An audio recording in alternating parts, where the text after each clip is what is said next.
क्षणिकसन्निभे तमो गुणविहीने तु जरा मृत्यु विवर्जिते सर्वतीर्थास्पदाधारे सर्वज्ञानकृतालये कृताञ्जलिपुटो ब्रह्मा ध्यानशीलं सदाशिवम् प्रपच्छः प्रणतो भूत्वा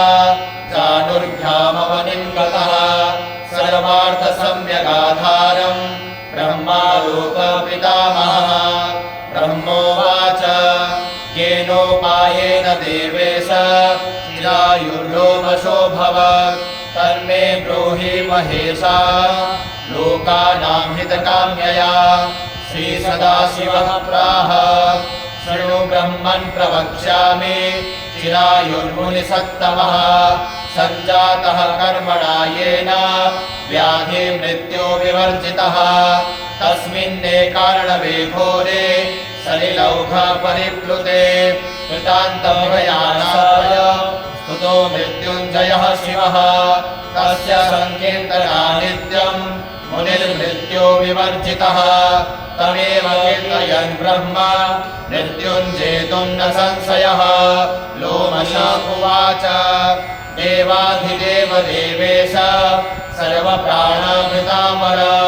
प्राणिनामसि नाथस्त्वम् मृत्युञ्जय नमोऽस्तु ते देवानां जीवभूतोऽसि जीवो जीवस्य कारणम् जगतां रक्षकस्त्वं वै मृत्युञ्जय नमोऽस्तु ते हिमाद्रिशिखराकार सुधावीचिमनोहर पुण्डरीकावरं ज्योतिर्मृत्युञ्जय नमोऽस्तु ते ध्यानाधार महाज्ञान सर्वज्ञानैककारण परित्रातासि लोकानां मृत्युञ्जय नमोऽस्तु ते निहतायेन कालेन सदेवासुरमानवाः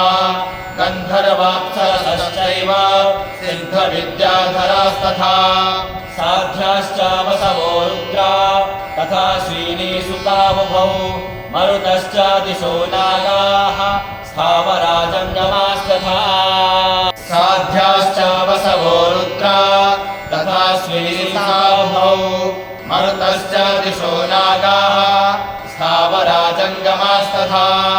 अनङ्गेन मनोजेन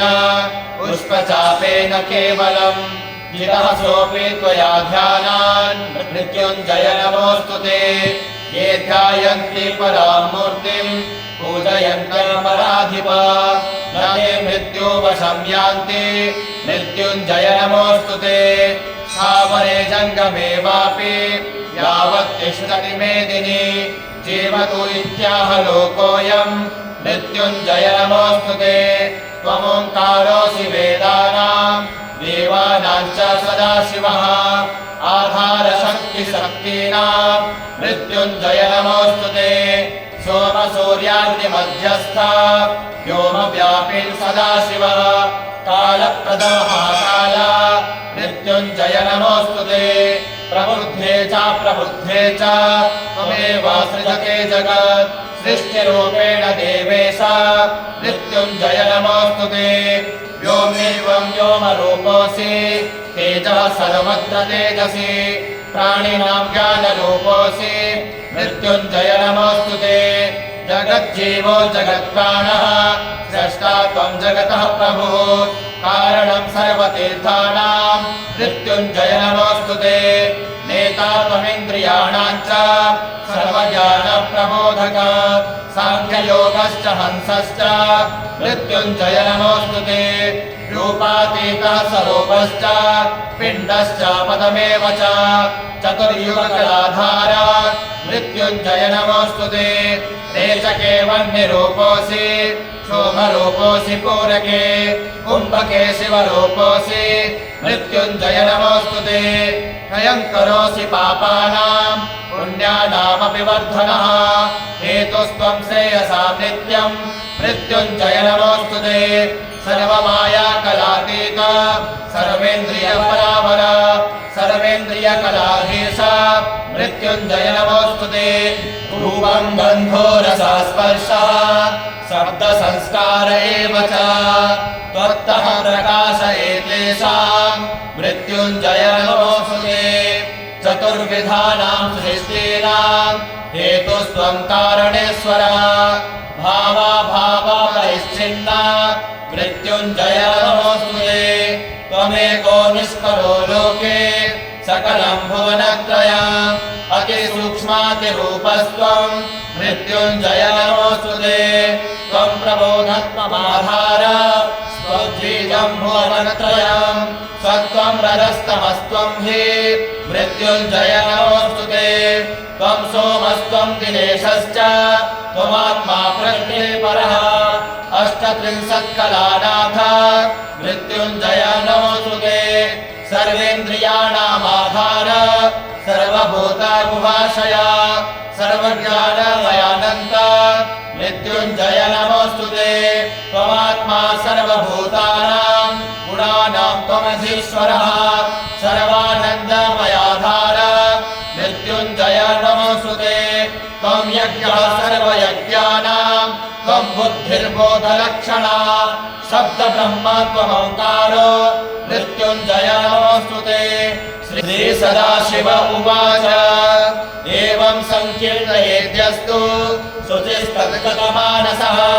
भक्त्या शृणोति यो ब्रह्मन् स मृत्युवशो भवेत् न तु मृत्युभयं तस्य प्राप्तकालश्च लङ्घयेत् अपमृत्युभयं तस्य प्रणश्यति न संशयः व्याधयो नो प्रपद्यन्ते नोपसर्गभयं क्वचित् प्रत्यासन्नान्तरे काले सतैकावर्तने कृते मृत्युर्न जायते तस्य रोगान् मुञ्चति निश्चितम् पञ्चम्यां वादसंज्ञं वा पौर्णामस्यामथापि वा शतमावर्तयेद्यस्तु शतवर्षं स जीवति तेजस्वी बलसम्पन्नो